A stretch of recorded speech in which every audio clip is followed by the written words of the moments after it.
Birth of a Nation is a movie starring Nate Parker. Time out. You're not even going to introduce? You're just going to jump right into it? Hi, I'm Anthony Elliott. Behind the camera, Scott Mann.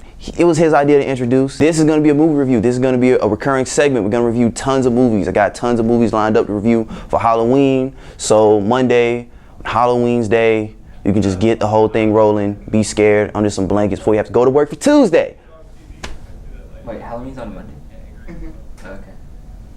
The Birth of a Nation stars Nate Parker. This movie is boring, but not in a bad way. It's beautifully shot. There's some shots that are like really, really gorgeous. They're like, what is he doing? Movie's gorgeous. Movie's beautifully shot, especially, and it's actually impressive when you consider the fact that this is like a directorial debut. Granted, he had to like kind of scraggle,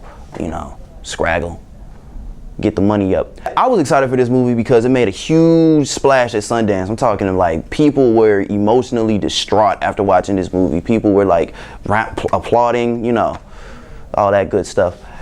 Yes, Scott, you had a question. Alright, so if the movie was boring, why was there so much emotion? Great question. The movie is boring in the fact that it's about Nat Turner. Nat Turner was a slave who led a rebellion that lasted 48 hours. Now, you might be thinking, well, 48 hours of a rebellion, that's a pretty good movie, right? Wrong, sir. You'd be incorrect, because this movie fills in a lot of his past. You get a little background information, you figure out, hey, this guy had a family, he had a wife, he had a kid, had all these great things.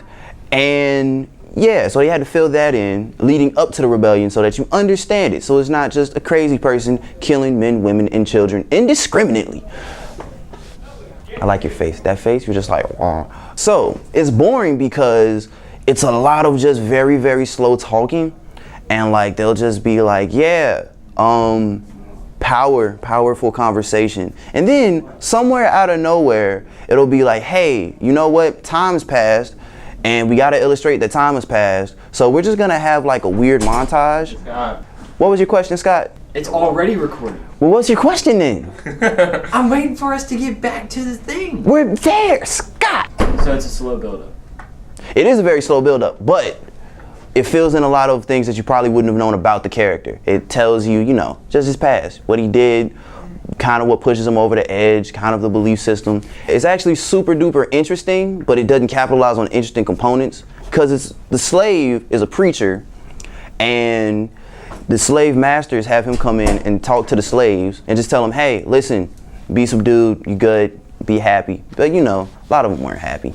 A lot of this movie feels abrupt, and if you're into like beautiful movies and you just like really artsy, really pretty looking movies, this is a movie for you. You'll probably be like, you know what? Hey, that was a really beautiful movie. I like that. But if you just wanted like Django Unchained #2 starring Nat Turner or Nate Parker, no, sir. Don't see this movie. You're gonna be mad. Don't do that. But if you just want to like give people money, because this movie, it ain't bad. I've seen worse movies get like way better appraisal. Solid 7 out of 10.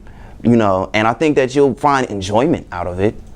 It's not a bad movie at all. That concludes my review of The Birth of a Nation, starring Nate Parker. Month of scary movies. There are tons of bad scary movies, but there are a couple of good ones. I'm gonna get into those later this month with my Halloween reviews. Probably gonna get into Black Mirror episodes when they come out. Scott has heard about What? Black Mirror. I remember you talking about it on the trip to Atlanta. And I'm gonna talk about it on a trip back to YouTube. All right, cool. That was me. Bye.